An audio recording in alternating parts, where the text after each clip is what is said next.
afternoon, everyone. My name is Farouk, and I am a PhD student in nuclear engineering. I'm also a Dalton champion, and the champions are members of the Dalton community who volunteer to help enhance the nuclear research community in Manchester. And it is my absolute pleasure to host today's panel discussion as part of the Dalton Nuclear Institute's Expert Insight series, celebrating 20 years of world-leading nuclear research here at the University of Manchester. Just some housekeeping before we get started. If the fire alarm, there's no fire alarm for today, so if you hear one, please find the nearest exit. The toilets are just in the corridor behind us at the end. Yep. So today we're tackling one of the most pressing questions of our time. What is the future of UK nuclear policy in an era defined by climate urgency and energy security? We'll be exploring how science, regulation, and diplomacy interact to shape nuclear policy, both here in the UK and globally. Before we begin, I'd like to introduce our distinguished panelists. On my right, Professor Zara Hodgson, Director of the Dalton Nuclear Institute and Professor of Nuclear Engineering. So basically, she's the boss. Zara has worked across the full breadth of nuclear R&D, from spent fuel management to nuclear power systems for space exploration. She's also been closely embedded within government, shaping nuclear fuel supply and advanced technology policy. On my left, Dr. Craig Yanston, a brilliant UK diplomat and the first Secretary and Regional Manager for the UK's Science and Innovation Network across the Nordic and Baltic countries. With a background in nuclear science and a career shift into diplomacy, Craig brings a unique perspective of how science and international cooperation can strengthen policy and innovation. So please join me in welcoming them both.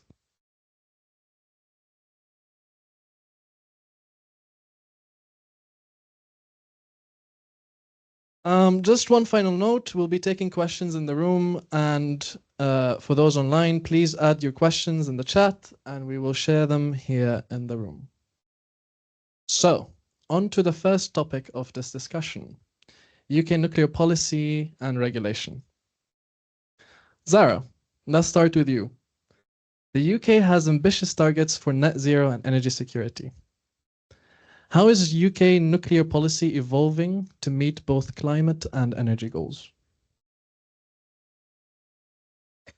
Just gonna use this one. Be simple. Right, thank you. That's quite a big question to answer. I mean, I guess just to sort of build on a little bit on the introduction that Farouk said. So, I'm a year and a half into being here at University of Manchester, so not quite new anymore. But before that, I was working in the Department of Energy Security and Net Zero. I was there for 4 years. And during that time, I established a policy team around nuclear fuel. Previously, government did not have a policy around nuclear fuel, and also one that was looking around at strategic nuclear capability needs for the UK as well. So I've been sort of in the middle of quite a lot of change in how government has been thinking about nuclear energy and the role that it can play in net zero and energy security over the past 4 years. And we've seen more happen since I left in 2023, not least last week with the visits of President Trump and the announcements that were made last week around the US-UK Atlantic Partnership on advanced nuclear energy. So it's a hugely exciting time. I think what I experienced in government, that was Boris Johnson government when I first arrived in 2020, and been through an awful lot of ministers, and also we had general election and everything. So a lot of sort of the politicians have changed, but the shift in thinking at sort of government official level about where does nuclear energy play in has shifted hugely in that time period over the past 5 years. when I first started in government, nuclear was kind of like, oh yeah, we sort of need that, but really, we really want wind and solar. And then, but there was also sort of the build program around Hinkley Point C. There was the AGR power stations, looking at sort of how do we extend them? Should we extend them? Is that something that we need to work with regulators and EDF around? But there was a change, I think, was it COP20? Which COP was it that nuclear first appeared, around about that time as well. And then you start to see nuclear sort of entering the conversation about climate change and net zero. The nuclear for net zero sort of hashtag was sort of was very much sort of taken up at the time. And we had many more questions around nuclear and how it could be taken forward. I think the things that I've been involved in, so securing sort of the funding for nuclear fuel capability in the UK, we managed to get hold of a £70 million programme to support manufacturing in the UK in fuel, which is really needed, really vital. And then we went further and started looking at advanced fuels as well. So we secured over £300 million for high assay, low enriched uranium production program for the UK as well. So again, a major shift in policy and funding commitment around nuclear there as well. And that's gone on. We've seen Sizewell C. So I think over the summer, we saw the final investment decision around Sizewell C sort of come in. So the commitment to £14.2 billion worth of investment in Sizewell C. We had Great British Energy Nuclear finally make a decision that Rolls-Royce SMR was their preferred bidder. And that's lining up £2.5 billion worth of investment there as well. Another £2.5 billion investment in fusion. So that's just been huge shifts. So there's about £20 billion worth of civil funding happening in the UK over the next 4 to 10 years.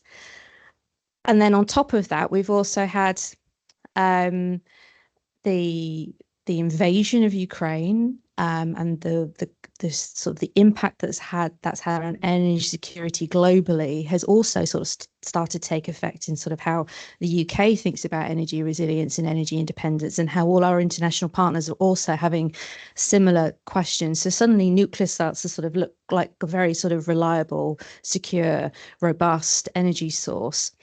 And then also the geopolitics in the world has shifted again as well, and we've seen the renewal by the UK government around continuing to support the continuous at-sea deterrent. So defending our nation is also important, and also important are playing a role to support our international partners be safe as well.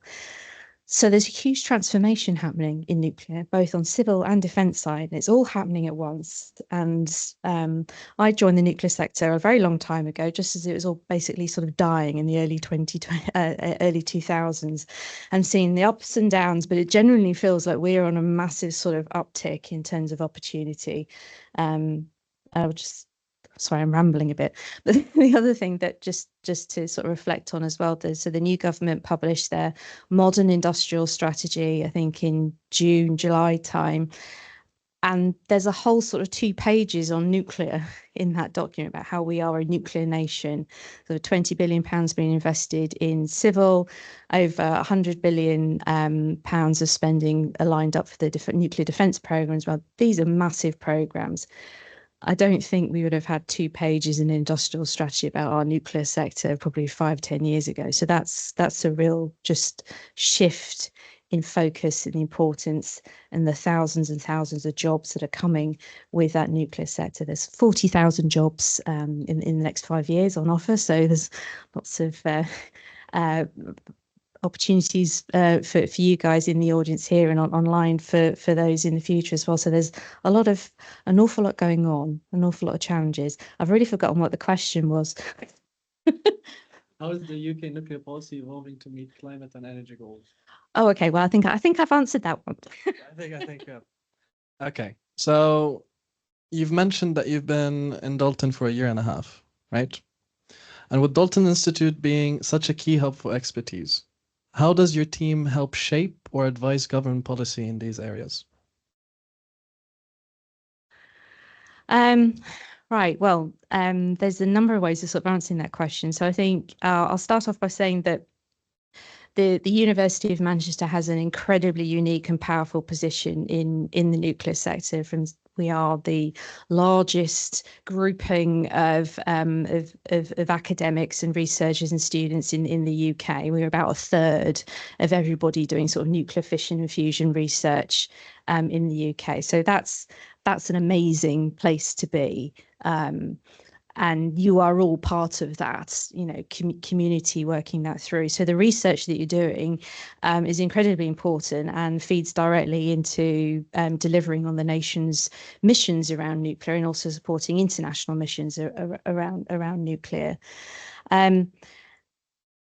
And that gets recognised, and there's a lot of interest in sort of policy space around nuclear skills. So actually ensuring that we have the right people with the right know-how to make these programs happen. So, not only do we need people that are able to construct these major infrastructure programs, so lots of scaffolders and welders and concrete pourers and all, they're all incredibly important, but we also need sort of scientists and engineers who really understand sort of the nuclear bits of it, particularly to make sure that things are operating as they should do, but also when things go wrong, how to sort of recover from those instances. And that's across the life cycle, from some sort of mining the uranium through to decommissioning the reactor stations the whole way through. So I think there's policy around just you learning and understanding and underpinning the nuclear programs as well.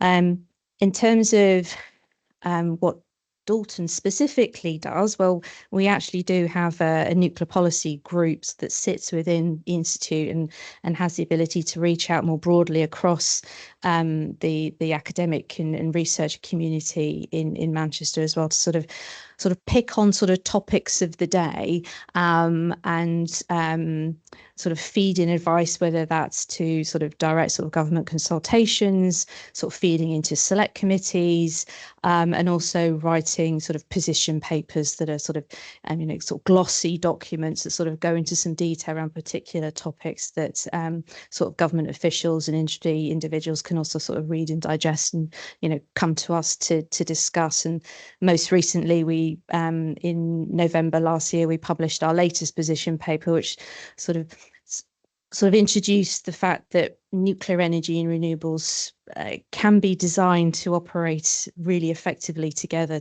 and this sort of co-generation feature, so that nuclear power isn't just about producing electricity, it's about producing the heat, and then how to use that heat. Do you use the heat to generate electricity, or do you use heat to generate hydrogen, or do you use heat to decarbonize other sort of high heat using industries as well? So that got us into having a meeting with the Minister for Nuclear in Department of Energy, Security and Net Zero. That was Minister Hunt at the time, and we spoke about and was interested in sort of how can we support government and their modelling of energy systems. We've just got a new minister in nuclear, Lord Vallance, and so we'll be looking to sort of engage with him and his team and how we can support their programs sort of moving forward. That's on the to-do list. But then it's also sort of, I think, generally engaging with industry and understanding what their challenges are, and how they can be addressed by some of the research that we do, or whether there's some enabling policies that government could consider that would help industry and the science and the engineering that goes with it to progress. So there's a lot of influencing happening and networking, as well as sort of real sort of practically sort of doing the science and engineering to help underpin that policy work as well. Again, I think I've rambled on that one. Apologies. Right. Okay. So I want to try and make this session as dynamic as I can. So does anyone have any questions for Zara regarding this specific topic? Yeah. So just to, you've mentioned that you joined the government under Boris Johnson, and obviously there's been a lot of change since then, both in prime ministers and cabinet reshuffles. Do you find that's a particularly disruptive process? Does it affect the policy, or is that a kind of straight trajectory through?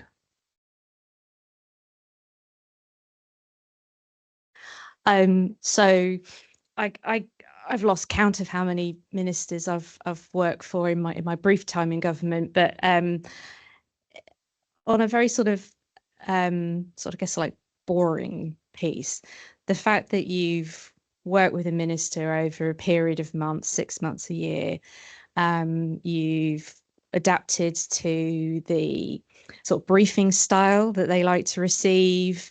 You've taken them through some quite complex, gnarly issues, and you think that they're just starting to get that and understand, and then they move. There's a new one in place.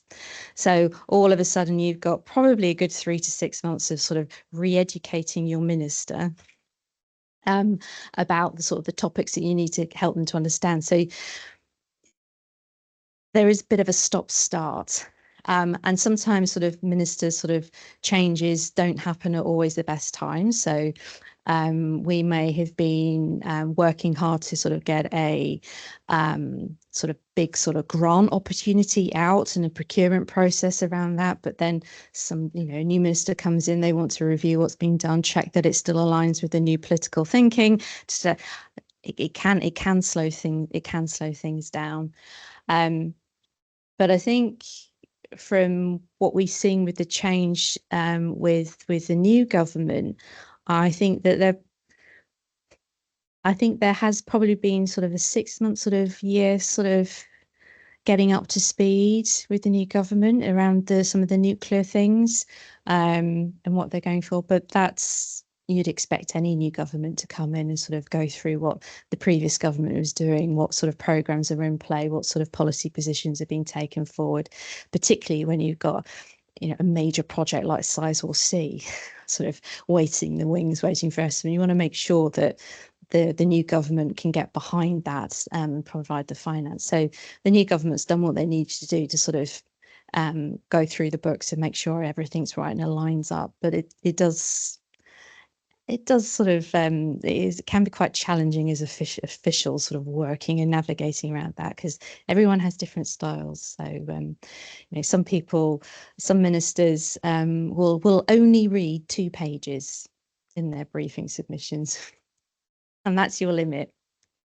So trying to condense a really sort of complex issue into 2 pages is a real skill, and something I've had to learn to work with. But yeah, and they're all different.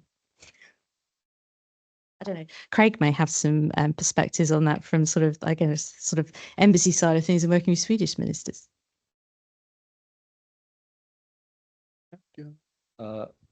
Going on the change of ministers. Yeah, I mean, obviously when you have ministers changing, it's disruptive. It slows things down. You have to get them up to speed.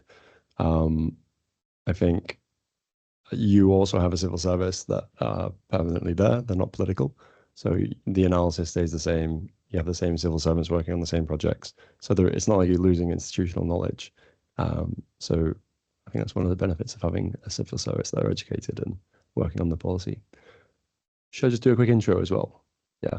Hi. So I'm Craig Jansen. So I did my PhD in Manchester in molten salts. My examiner is sat over there, so he can attest that I was a bang average scientist at best.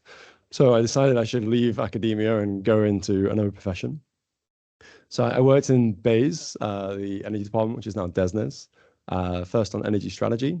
So that when I first went in, that was answering the questions like, do we need nuclear? How much nuclear do we have on the system? Well, I think we're now in a much better place where we're making decisions again to take projects forward, investing in SMRs, investing in fusion. So these are really big positives. And that's a general shift that we're seeing globally as well, not just now in China, but in the West as well. Governments making decisions and deciding that they want to back nuclear. I'll talk a little bit more about that. So I left the energy department. I went to the IAEA, so the International Atomic Energy Agency, and I was their climate advisor for a few years during COP26. So that was like a UK sponsored position to go in and try and get nuclear into the kind of climate conversations. So Zara mentioned COP26 was the first time nuclear was present there. So that was basically, that was like my life, 24 hours a day for 3 years, making that happen and getting ministers, so British ministers, but overseas ministers like the US at the time, China, Brazil, and a few of us to actually talk openly about the positives of nuclear. Because up until that point, no one had ever talked positively of nuclear at any of the big COP events. COP is the Conference of the Parties. It's the big UN climate event every year. And then since then, it's just kind of snowballed, and you've got, I think in the 2 COPs ago, you had like 20 countries sign up to tripling their nuclear capacity by 2050. So things have really moved since then. I can talk a bit more about that and how fun it was at the time. Now I'm a science diplomat, so I work for the Foreign Office. So we have something called the Science and Technology Network. So it's about 130 science diplomats around the world. So I cover Northern Europe, so Nordics, Baltics, the Netherlands, and we include Iceland and Greenland in that. So I have a team of 8 working for me, and we try and represent UK science and tech interests abroad. We do a lot of reporting and intelligence gathering, a lot of influencing on policy, and trying to promote collaborations between universities, research institutes, and companies. That's my brief intro. Brilliant. Thank you very much. So my follow-up question to you is, so we're living in a time of considerable disruption, geopolitically, technologically, even socially. How is science diplomacy being affected in this climate of uncertainty? Thank you. Good question. I think I sent you that question, right? So science diplomacy is quite a nebulous term. So we'll say it's a catch-all term for like nuclear diplomacy, climate diplomacy, technology. But if I was defining it, and there's no one definition, but it's using scientific collaboration or knowledge and expertise to build international partnerships, address global challenges like climate change, and supporting foreign policy objectives. So I think how it's changed over the years, I think science diplomacy originally was always seen as a very positive soft power. It was about, when political relations between countries was not great, it was you send in the academics that are kind of apolitical, that are working on non-political areas to start building bridges and kind of starting, it's like a starting point for a relationship. So a good example of this was what we call science impacting diplomacy, where science is changing international relations in some way. So I think it was BAS, the British Antarctic Survey. So they discovered that there was a hole in the ozone layer, and then from that we then brought people together and we came up with a plan internationally on how to fix the ozone layer. The IPCC, the International Panel on Climate Change, is another example of using science to inform negotiations and to try and get people to work together to a common goal. And then a good one after World War II, obviously Europe was kind of not in a good spot. So to try and help bind the European communities, that's why CERN, the nuclear lab for Europe, was set up.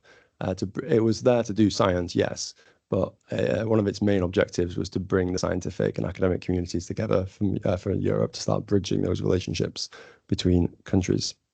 And then you have the other side, which we call like diplomacy impacting science. So that could be, for instance, we've cut off all collaboration with Russia on science since they invaded Ukraine, which has impacts. So obviously Russia are an Arctic nation. So there's a lot of climate research that goes on in the Arctic. So no, we can no longer share facilities or data or funding. So that has a real impact on your ability to progress scientific research. Another one obviously is like nuclear technology restrictions. So we have arms control treaties, we have the non-proliferation treaty from the IAEA. So that's kind of politics getting involved and having an impact on scientific collaboration. And obviously, I think the most visible one at the minute is the AI race, banning or restricting advanced microchips between countries, trying to buy up talent and kind of research security issues. So that's just an intro. I can talk a little bit more about why it's changing at the minute, I think, or some of the bigger drivers of change. So I think just the rate of change of technology now, I think technology is like a real driver for competition between countries. And that's probably always been the case, but I think just the rate and the impact of that has increased. I think a lot of technology now is not just government to government issues. So think about like the space race was basically like NASA were leading as a government entity. Whereas now you have like big tech companies that are leading. They own the infrastructure of AI. They're making big geopolitical decisions. Think about Starlink's role in the Ukraine crisis and being able to kind of keep their communications going. And it's like that was a private company stepping in, not a government. So I think they're kind of the big changes that we're seeing. Thank you very much. Does anyone have any questions? To Craig? Yeah. Maybe it's a big question, but can you see like a role for science diplomacy to counter like dominance of like some countries over certain technologies, such as AI, for example, or like is there like a role for science diplomacy to do that, or is it beyond that? I mean, that's a big problem in today. I think yes, science diplomacy, science advice has a role in that. It's a really big question to answer, but like an example is like how do we want AI to develop? It's obviously getting led along in China and the US. So do Europe need to work together to help make sure that they have some form of competitive advantage so that Europe and the UK won't be relying on just either one of the big powers? And then you've also got like, how should AI be developed in terms of use and ethics? And a lot of countries will just be adopting whatever the US or China make. And it's like you want to try and shape the international norms of how technologies are used. Should things be labeled? What data is it trained on? Should you ban AI from letting you make a bioweapon or not? Like that's an extreme example, but there'll be lots of examples where privacy won't be as big of an issue for one country as it is for the other, or human rights won't be as big of an issue for one country than another. So it's trying to set international standards and norms of how a technology is used and developed before it gets kind of spread around to everyone. But that's a really big challenge, though, in a time where technology changes. It's just so fast. The new models are getting released like every 6 months to 12 months. So yeah, there's a role, but it's a big challenge. But you shouldn't just give up just because something's hard. All right. Thank you very much.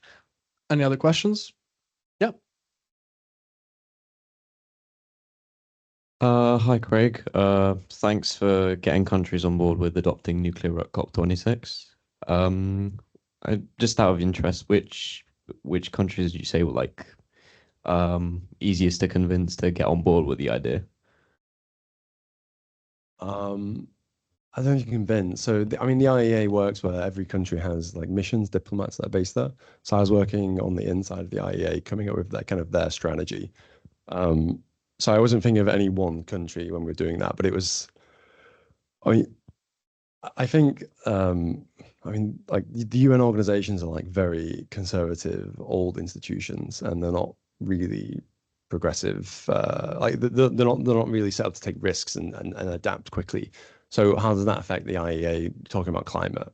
So when I got there, the climate reports came out once every 2 years, nuclear power and climate change. You can look these up.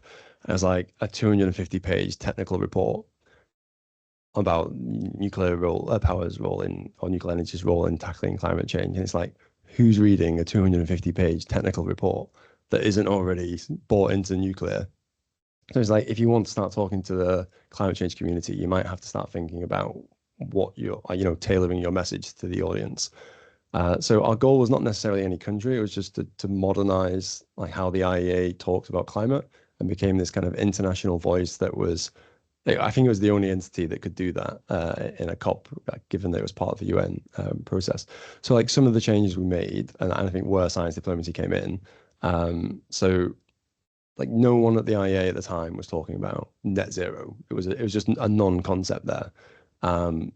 And then I had a lot of relationships with the COP26 team in the UK. So the first thing I did was say, look, like there's lots of evidence and analysis that I've seen from your teams that talks about nuclear displacing coal. So in some countries, it's kind of an ideal replacement. They're about the same size. You can build them in the same place. You can potentially use the same like electrical infrastructure. They also have jobs that are placed there, as opposed to wind turbines, which are built elsewhere, not where the coal mines are or the coal reactors. But there's lots of evidence of nuclear helping displace coal off the grid. And COP's #1 message or negotiation outcome was to try and consign coal to history. So it was like, maybe if we go to COP and we start talking to people about nuclear's role in displacing coal and working with renewables, maybe people will start listening. Because the one thing a lot of environmentalists and climate activists hate more than nuclear at the time was coal. So we started changing our messaging, simplifying it. And I was trying to explain to like the comms people, teams there, it's like, most people don't understand that nuclear is like climate friendly. Like, they don't realize that it doesn't emit CO2 or very low emissions of CO2. Like, there's no point in trying to talk to them about nuclear financing options or, you know, like the technical aspects of innovation of nuclear before you get them on board with the idea that nuclear is a green technology and we shouldn't be trying to ban it or put pressure on governments not to use it. So it was more about getting the messaging right, making that accessible.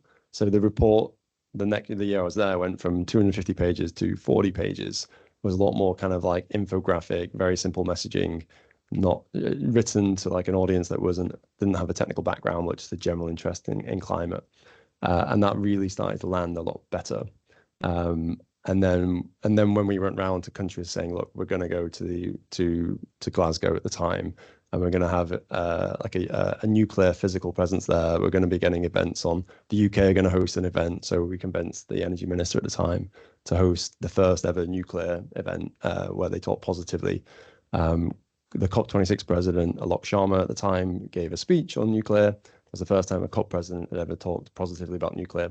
I actually wrote the speech and made it like unbelievably pro-nuclear. I couldn't believe it got through his advisors at the time.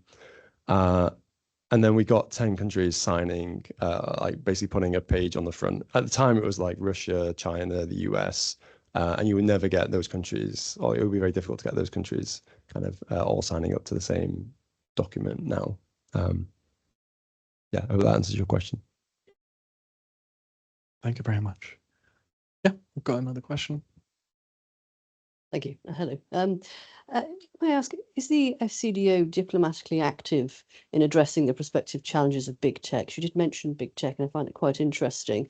And that's to the sovereignty of the state, or the idea of the sovereignty of the state. So to unpack that, who is talking to big tech leaders about responsibility in terms of regulation of tech and its impact on nuclear policy? Can repeat that if you like. Yeah, it's a bit above my pay grade. Fair enough. I don't speak to big tech. Yeah, I mean, I'm sure our ministers do and our senior officials. I mean, we just had a lot of the big tech leaders over from the US as part of the state visit. I'm sure there was engagements around there. I mean, we have like the AI Safety Institute, for instance, which gives advice and tries to talk about how AI should be regulated and what standards should be set. So we are, like, there will be active engagement. I'm just not involved in that. Like, my focus is on the Nordics and the Baltics and the Netherlands. Okay. Do you find that's something people are talking about or interested in? In regulating big tech? Yes. Or, In big tech's role in sort of in regulation, if you like, of you know, sort of nuclear issues and, you know, so on. I don't really. I guess I'm not really sure. Security, that sort of side of thing. So I'm sure someone in the UK government is thinking about this. Okay. Oh yeah, here we go. No worries. Thank you. I mean, I think that from a nuclear perspective and how sort of big tech and AI can support, I think that's very much a new area of thinking, really, and I think it's a really interesting one as well. But in some ways, I think some of the concepts are not necessarily that sort of scary as such. So there's this concept of sort of digital twinning. So it's sort of taking that sort of idea of being able to model and simulate systems and have that sort of, you know, as a, you know, an experimental optimization tool sitting alongside sort of experimental work, I think is probably a concept that's been around for a while, but I think sort of the AI advances that we're seeing are sort of allowing that to become more of a reality in terms of actually trying to achieve. So I know on the fusion side, we have Lee Margetts as a chair with UKEA. He is looking at that sort of digitization and digital twinning of fusion systems, which is going to be really, really, really interesting to see how he does that, and how that can help inform and sort of enable that commercialization of fusion technology. But that's got really strong parallels into digital twinning on the fission side of things, sort of more classic reactors. So I think that's all got to sort of play out really in terms of how we do that and harness that. And I think one of the things that we are looking at within sort of the Dalton Nuclear Institute is how we can sort of encourage that sort of relationship and discussion between sort of, sort of pure science and engineering, sort of nuclear sort of core, but with also like the computer scientists that we have here on campus as well. So I think we need to sort of lean into that a little bit more. And I think the only other comment I'd make is the fact that I think actually two. There's a task force at the moment that the government has asked to look at how we do nuclear regulation, and they Andrew Sherry, one of our own, is part of that task force group, and they are looking at how we can sort of improve and be more efficient around the regulatory processes that we have in the UK. And I'm pretty sure that they're going to sort of look at sort of the advances in AI and sort of big data processing that could facilitate that as well. So, but we'll obviously need to let that work play out.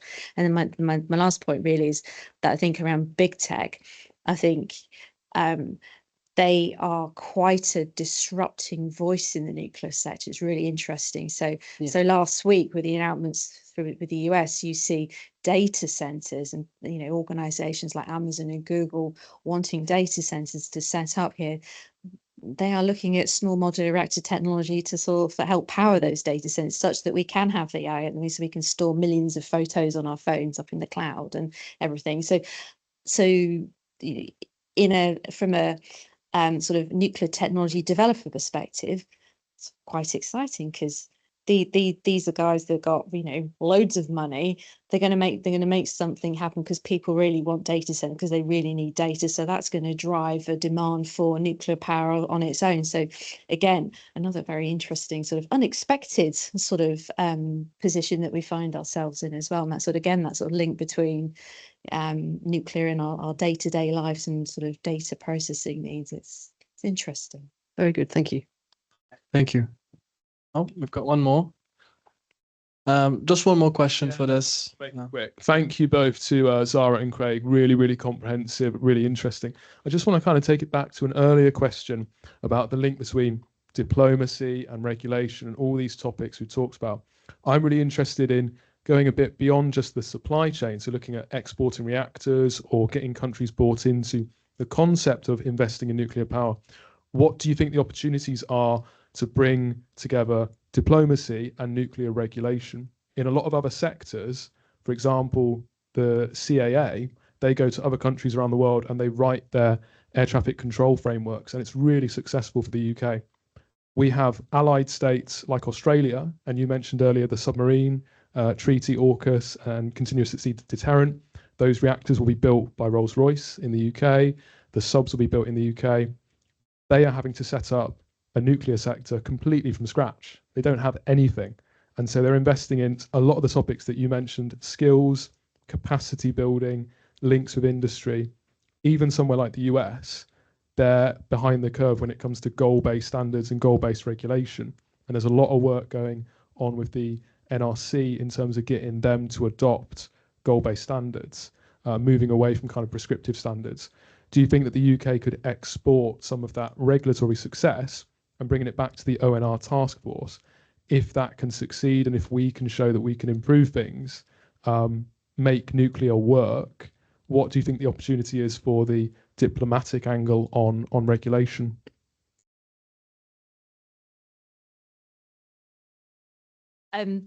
So I mean, I think going back to the task force that I just mentioned, their interim report that they put out really points to potential for international harmonisation and regulatory activity. So I think they've already recognised that as an area for further study.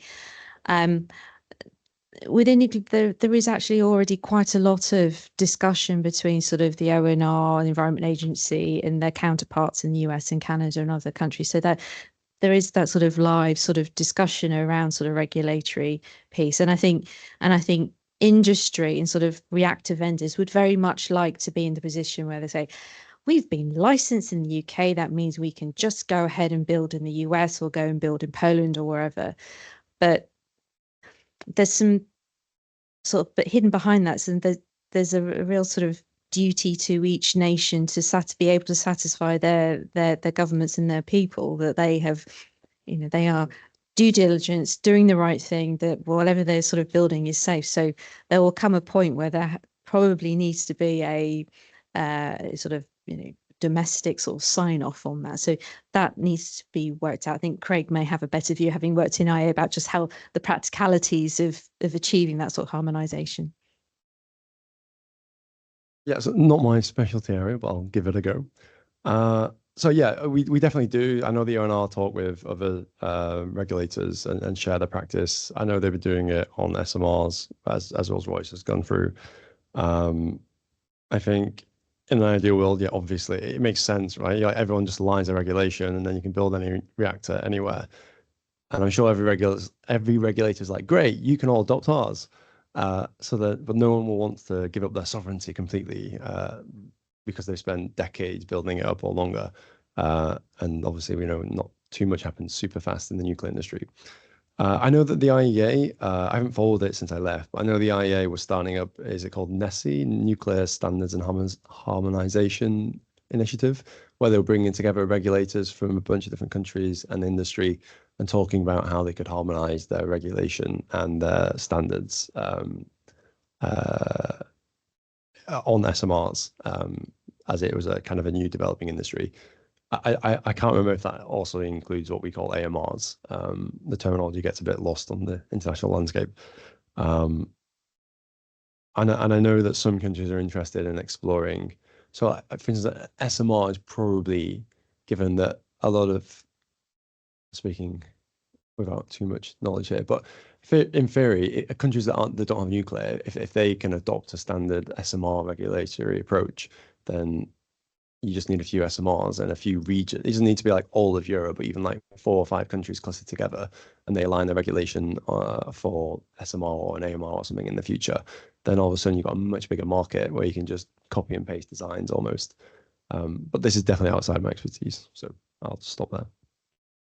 Well, thank you both. So the next topic is actually in future directions and innovations. What drives change more powerfully? Policy or innovation? So in other words, do breakthroughs push policy, or do policies create the space for breakthroughs?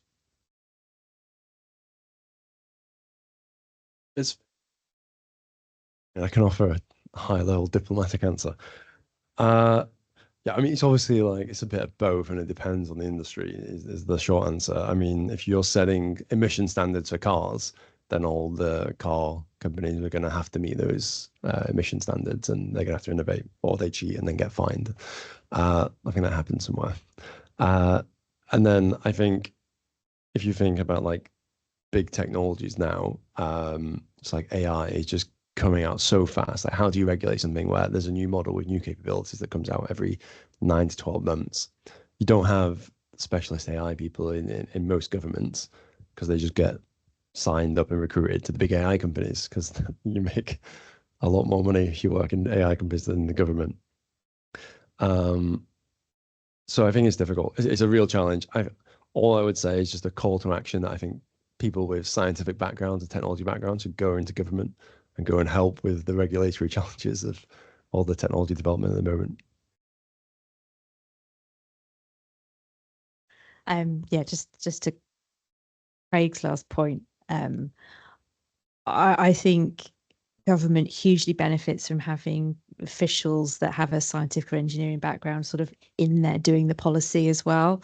It massively helps, really, really does, and it helps sort of speed up policy formulation, or being able to adapt policy to be appropriate as well. I think that's really, really important. I mean, I think I was one of the very few people in my team and in the sort of whole directorate that actually worked in the nuclear industry before coming into that. So I often got roped in as being, oh, you know about nuclear, you can come and answer this question. But they have government and civil service do run some really great programs to sort of encourage sort of scientists, engineers to go into that. So I like Craig, I would say I would thoroughly recommend at some point in your career considering a spell as a civil servant. I've forgotten what the other question was. The question was about, was it policy and innovation, wasn't it? I don't know. It is both, and yeah, and I'm going to throw back at you. What do you mean by innovation? Because there's many different ways of interpreting that as well. So that's quite a hard thing to answer.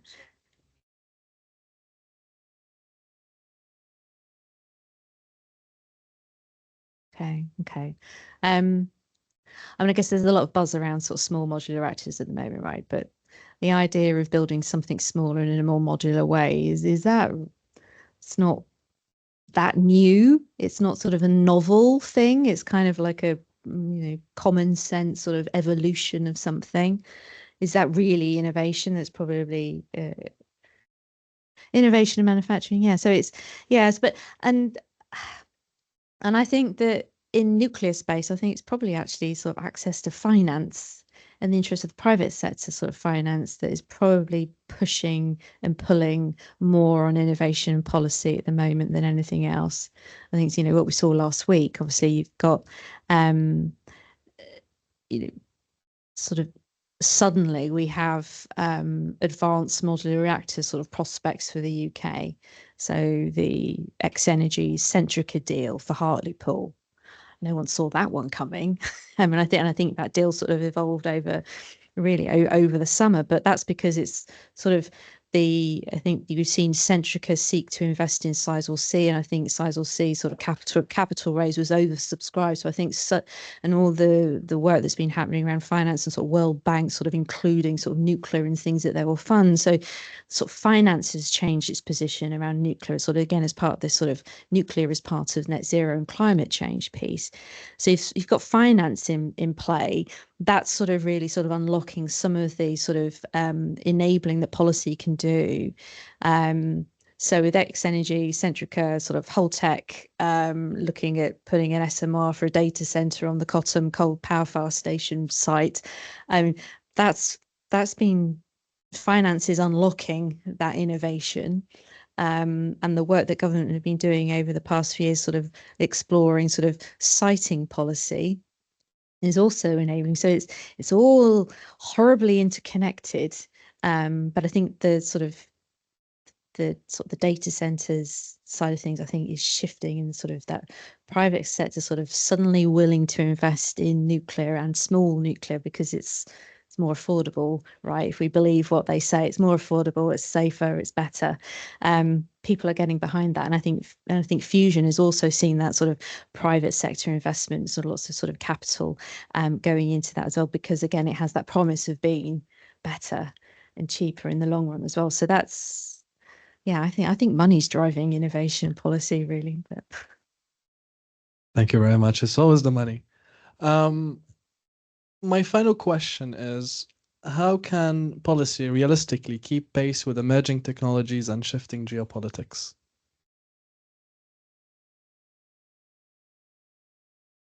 Great question. I mean, I'll tell you a few things that I've heard from when I've brought kind of policymakers together and standards agencies, more from like a AI, quantum, engineering, biology kind of perspective. But I mean, the first thing I think is get technical people in governments and make sure you have people that understand technology. Actually have them in government as well, like have people that do those roles. It's quite, I think the UK, we're very lucky. We have a fairly big government. We have a decent amount of scientists and technologists in there. We have the Chief Science Advisor Network. So we have like a professor from university seconded in that gives advice to ministers and policy officials. And they have an office So we have like a good setup there. So having the right people there makes a big difference. I think involving kind of academia, industry, and government all together, getting them to talk about what the needs are, so you're not over-regulating or under-regulating. I hear a lot from in the AI space about having regulatory sandboxes, so you can like deploy a new AI model and test it out and try and, you know, in real world conditions, but in a kind of restricted use, so you can actually see what's wrong with it or what the issues are and try and fix them before it goes out kind of completely. Yeah, I think that's as far as I can go.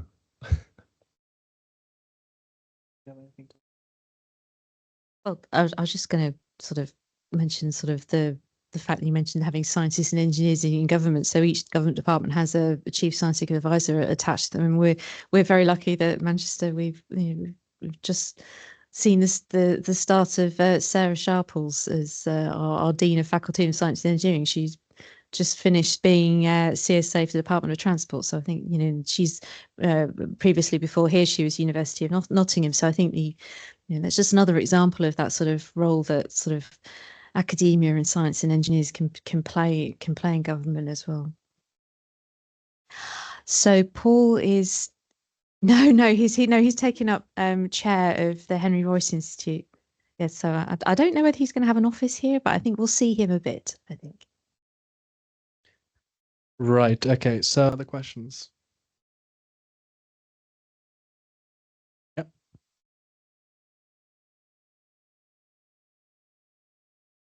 We've heard a lot about encouraging, you know, scientists and engineers to go into government.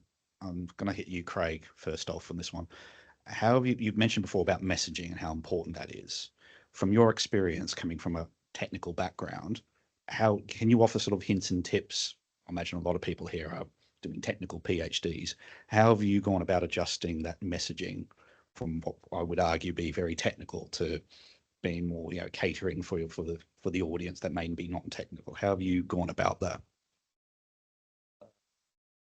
Yeah, I mean, I guess a lot of trial and error. I mean, I remember when I was doing my PhD, I was reading a lot on kind of climate politics and getting interested.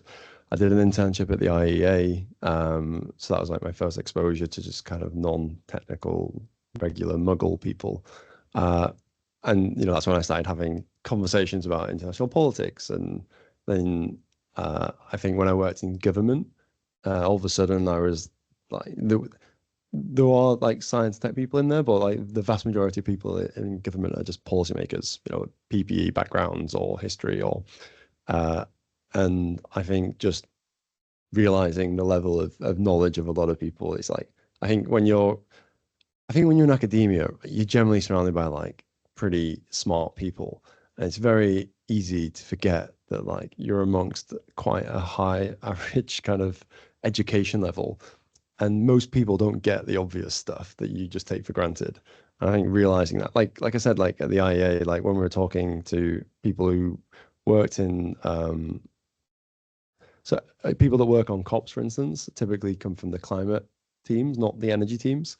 So they're less likely to have like a technical background, and more likely to have a climate, like politics kind of background, or maybe economics. And I spoke to a lot of people from, I won't name the countries, but a lot of people from a lot of countries who were like representing their country. The country was pro-nuclear, and I was having a chat with them, and they were super anti-nuclear. And they would just say, no, we should do it all with renewables. I'm like, name me one country that has decarbonized even remotely closely with variable renewables only. And like no country has.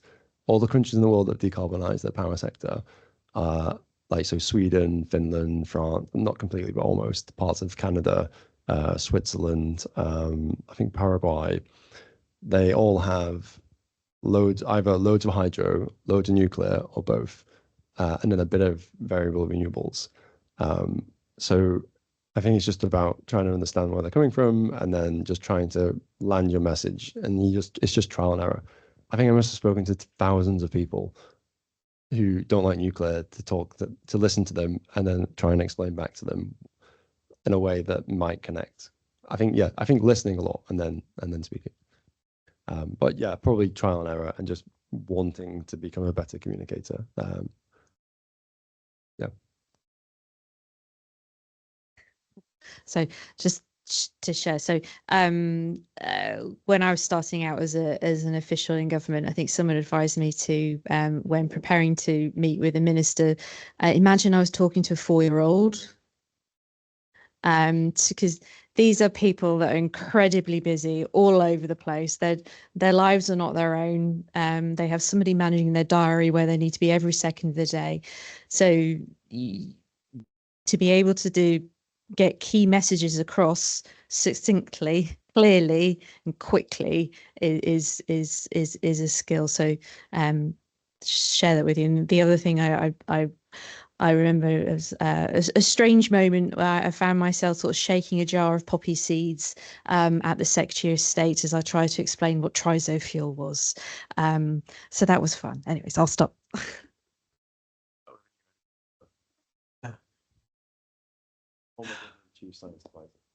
Right, we've got room for one more question. Very quick one. Yeah, go on. Okay, just follow-up question on Clint's one, on like how to move to like policy.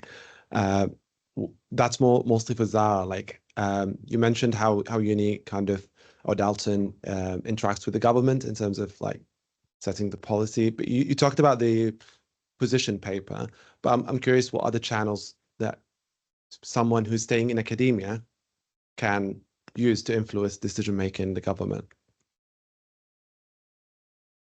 Or like how Dalton, like what the channels that Dalton has with, like, I don't know if this is like okay to share or not, but if you can. I mean, it's the network, really. It's sort of establishing your network. Obviously knowing your stuff, so doing your research and knowing what you want talking about, but it's sort of grasping those opportunities to network and have conversations with people that you wouldn't normally interact with is really, really important. So I think Dalton, we've attended the Nuclear Week in Parliament event that the Nuclear Industry Association organises every year, and I think we've been doing that sort of in force for a good number of years now. And I think recently we've also started to put on a small little lunch just sort of ahead of sort of the main week opening, and we do invite people from the Dalton community to come and be part of that lunch and have an opportunity to meet with policy officials, with industry individuals, other sort of decision makers, just sort of talk about the research that you are doing and hear from them about way of finding out what their work life is like and whether that's something that you're interested in. So we've been doing that, and I think this year I think there's a call out for sort of people that are interested in joining us at the next Nuclear Week in Parliament, which is in January. I think the last week in January next year.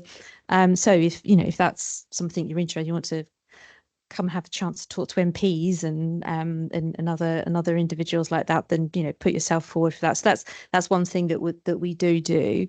But then it's I think a number of factors, and we work closely with policy at Manchester here. So there's a whole platform about at the university about working with policy across government. So it's broader than in nuclear. So that, and also that links in with working with sort of the Greater Manchester Combined Authority as well. So there's an awful lot of sort of policy activity that the university does. So I think it's really sort of looking for opportunities, sort of lean in on that. But essentially, I think networking and sort of maximizing your sort of contacts and sort of the opportunities to engage. So I think and I think through events like this that the Dalton Champion puts on is another fantastic opportunity to meet people and find out more about what's going on and where your work sort of fits in sort of the overall landscape and bigger picture. Brilliant. Thank you very much. Okay, so I think we'll need to draw things to a close. We've covered a lot today. Thank you for both of you. We've covered the UK's evolving nuclear policy, the role of science diplomacy in building trust and cooperation, and the innovations that are reshaping the sector. If there's one theme running through it all, it is that nuclear policy sits at the intersection of science, regulation, and diplomacy. And navigating that very intersection is key to meeting our climate and energy challenges. On behalf of the Dalton Nuclear Institute and the University of Manchester, I'd like to warmly thank Zara and Craig for their insights, and for all of you for your thoughtful engagement today. Please do stay onwards afterwards to continue the conversation, and of course to enjoy some tea, coffee, and cakes if you haven't done so already. Thank you very much, and we look forward to welcoming you, one more thing, to future events in our Expert Insight series. We'll be holding a special film screening on the 29th of October titled The Babushkas of Chernobyl. Thank you very much.